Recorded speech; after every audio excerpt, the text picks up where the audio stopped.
Your excellency प्रधानमंत्री Ishiba जी, भारत और Japan के बिजनेस लीडर्स, देवी और सज्जनों, नमस्कार। कोनिचिवा। मैं आज सुबह ही टोक्यो पहुंचा हूं। मुझे बहुत खुशी है कि मेरी यात्रा की शुरुआत बिजनेस जगत के दिग्गजों के साथ हो रही है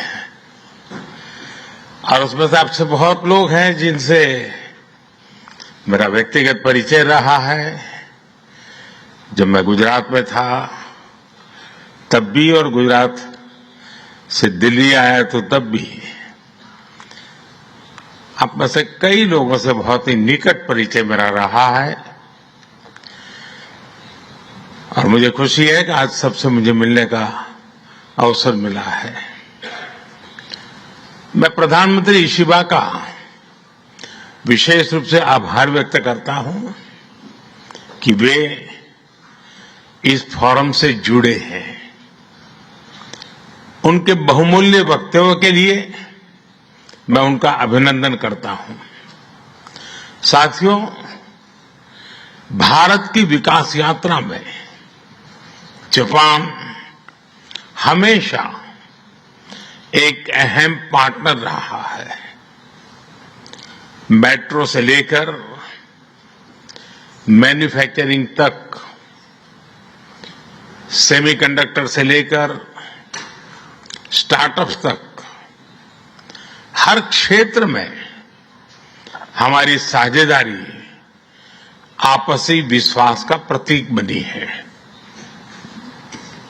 जापानी कंपनियों ने भारत में $40 बिलियन से ज्यादा का निवेश किया है। मात्र पिछले 2 वर्षों में $13 बिलियन का प्राइवेट इन्वेस्टमेंट हुआ है। जेबीआईसी कहता है कि भारत सबसे प्रॉमिसिंग डेस्टिनेशन है। जेट्रो बताता है कि 80% कंपनियां भारत में एक्सपांड करना चाहती है और 75% ऑलरेडी मुनाफे में है। यानी in India capital does not just grow, it multiplies. साथियों, पिछले 11 वर्षों में भारत के अभूतपूर्व ट्रांसफॉर्मेशन से आप सब भली भांति परिचित है। आज भारत में पॉलिटिकल स्टेबिलिटी है, इकोनॉमिक स्टेबिलिटी है, पॉलिसी में पारदर्शिता है, प्रिडिक्टिबिलिटी है। आज भारत विश्व की सबसे तेज ग्रो करने वाली मेजर इकोनॉमी है और बहुत जल्द विश्व की तीसरी सबसे बड़ी इकोनॉमी बनने जा रहा है। वैश्विक ग्रोथ में भारत 18% योगदान दे रहा है। भारत की कैपिटल मार्केट्स में अच्छे रिटर्न्स मिल रहे हैं। एक मजबूत बैंकिंग सेक्टर भी है। लो इन्फ्लेशन और लो इंटरेस्ट रेट्स, करीब $700 बिलियन के फॉरेक्स रिजर्व है। साथियों, इस बदलाव के पीछे हमारी रिफॉर्म, परफॉर्म और ट्रांसफॉर्म की अप्रोच है। 2017 में हमने वन नेशन वन टैक्स की शुरुआत की थी। अब इसमें नए और बड़े रिफॉर्म लाने पर काम चल रहा है।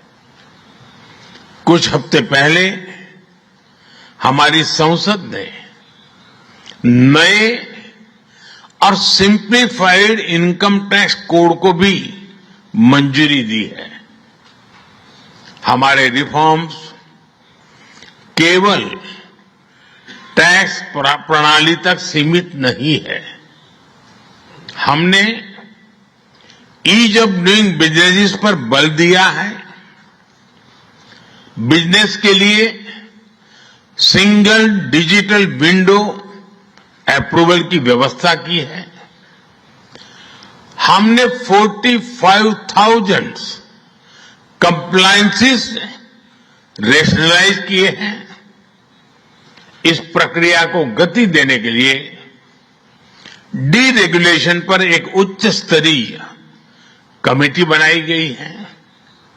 डिफेंस और स्पेस जैसे सेंसिटिव क्षेत्रों को प्राइवेट सेक्टर के लिए खोल दिया गया है। अब हम न्यूक्लियर एनर्जी सेक्टर को भी खोल रहे हैं। साथियों, इन रिफॉर्म्स के पीछे हमारा विकसित भारत बनाने का संकल्प है, हमारा कमिटमेंट है, कन्विक्शन है और स्ट्रेटेजी है। और विश्व ने इसे रिकॉग्नाइज ही नहीं, एप्रिशिएट भी किया है। S&P ग्लोबल ने 2 दशक बाद भारत के क्रेडिट रेटिंग अपग्रेड किए हैं। The world is not just watching India, it is counting on India. साथियों, अभी भारत जापान बिजनेस फोरम की रिपोर्ट प्रस्तुत की गई। कंपनियों के बीच हुई बिजनेस डील्स, इसका बड़ा विस्तार से वर्णन दिया गया। इस प्रगति के लिए मैं आप सभी का बहुत बहुत अभिनंदन करता हूं। हमारी साझेदारी के लिए मैं भी कुछ सुझाव बड़ी नम्रतापूर्वक आपके समक्ष रखना चाहूंगा। पहला है मैन्युफैक्चरिंग। ऑटो सेक्टर में हमारी भागीदारी बेहद सफल रही है और अभी प्रधानमंत्री जी ने इसका विस्तार से वर्णन किया। हम साथ मिलकर वही magic batteries, robotics, semiconductor, ship building और न्यूक्लियर एनर्जी में भी दोहरा सकते हैं। साथ मिलकर हम ग्लोबल साउथ, विशेषकर अफ्रीका के विकास में अहम योगदान दे सकते हैं। मैं आप सबसे आग्रह करता हूं, कम make in India, make for the world. Suzuki और डाइकिन की सक्सेस स्टोरीज आपकी भी सक्सेस स्टोरीज बन सकती है।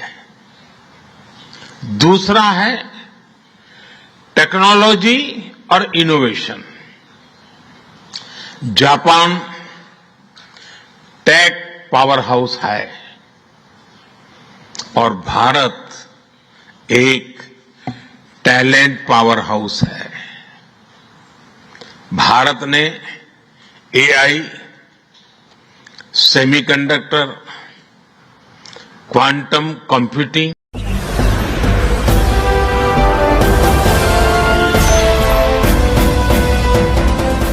आप देख रहे हैं लाइव न्यूज 99, राष्ट्र सबसे पहले।